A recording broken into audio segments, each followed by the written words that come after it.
Good morning, welcome back to my channel. So today for dinner I'm making a pork tenderloin in my cast iron Dutch oven, and it's going to be a rosemary and garlic pork tenderloin, and then I'll make some vegetables or some side dishes to go with it, but I wanted to bring you along for the pork tenderloin. So the first thing I'm going to do is I've got 3 cloves, large cloves of garlic, and I have 3 little sprigs of rosemary. My rosemary's not doing really good. It's about a 6-year-old plant, and this weather has just been really awful. And so I just cut 3 small sprigs, and I'm going to pulse them in my NutriBullet. So I'm just going to kind of cut these in half. And then we're going to spread this mixture with a couple other things onto the pork tenderloin. But I'm just going to pull the leaves off, because I don't want the stems in there. There we go. There's one. And you could use dried rosemary too, but I thought I'd use fresh. In fact, it's probably my favorite herb to use. And like I said, my herb, or my rosemary plant, is really big, but I've miracle growed it because this weather's been freezing and then hot and then freezing and then hot. So, okay, let's put the blade on here. Okay, on the NutriBullet, and it's going to be kind of loud. I'm just going to pulse it a few times and see how it goes.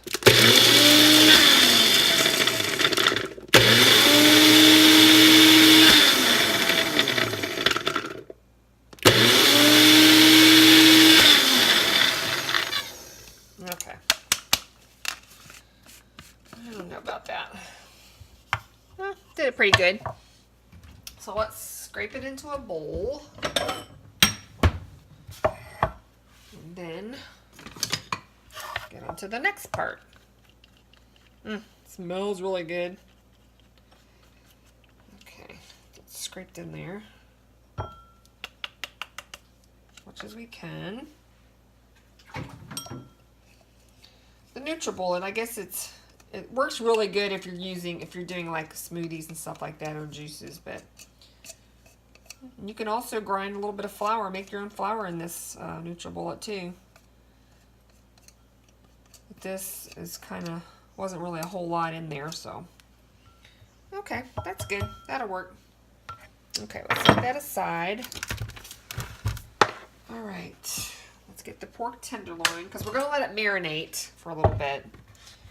So we're going to spread this on the top, because I'm going to cook it just like this with the fat on the top. Just kind of pack that on there. Smells really good. Okay, there's that. Now the next thing we're going to put on is our Himalayan pink sea salt.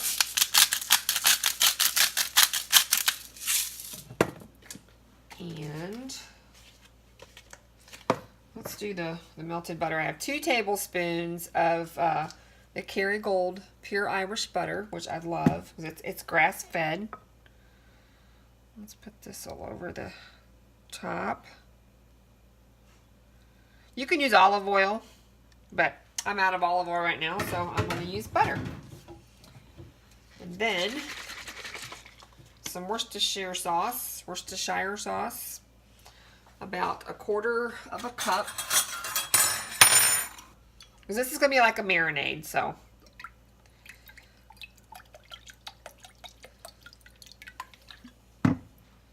Let's do this. I'll lift it up here shortly and get the bottom of it too. And then some fresh ground pepper. I love me some pepper, I'll tell ya.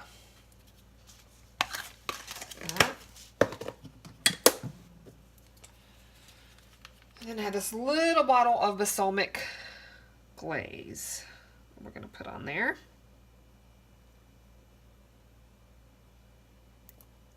Squeeze it all on there.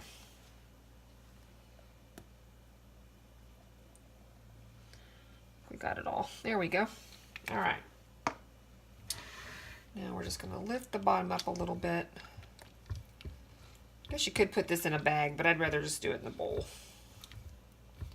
All right. Okay, I'm gonna cover this and I'm gonna let it marinate for about an hour in the fridge, and then I will bring you back and we're gonna get it in the Dutch oven. Okay, the pork tenderloin's about ready to put in the oven. I've got my oven preheated to 375, and I'm going to bake it until it reaches 140 degrees in the center with my food thermometer. I might pull it out if it's like 5 degrees less than that, and that way it can finish cooking, because I don't want it to be overcooked in the center. But it's marinated in the fridge for 1 hour, and so now I'm going to put it in the oven, and I'll bring you back when it's all done. Okay, the pork tenderloin is all finished. It took about 48 minutes at 375 degrees, and then I used my thermometer and checked it internally, and it was almost 140. It's where it should be, and so I took it out the last few minutes and just let it cook in the Dutch oven with the lid on it out of the oven. So I cut a couple slices just to see how it would slice, and it slices beautifully. It's done.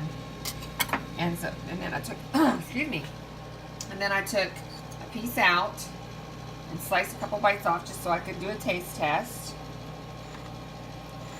Of course, I'm going to try to do this one-handed.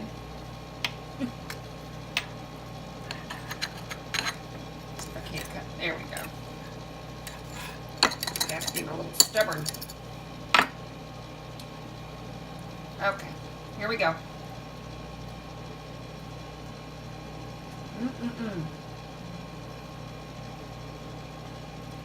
That is delicious.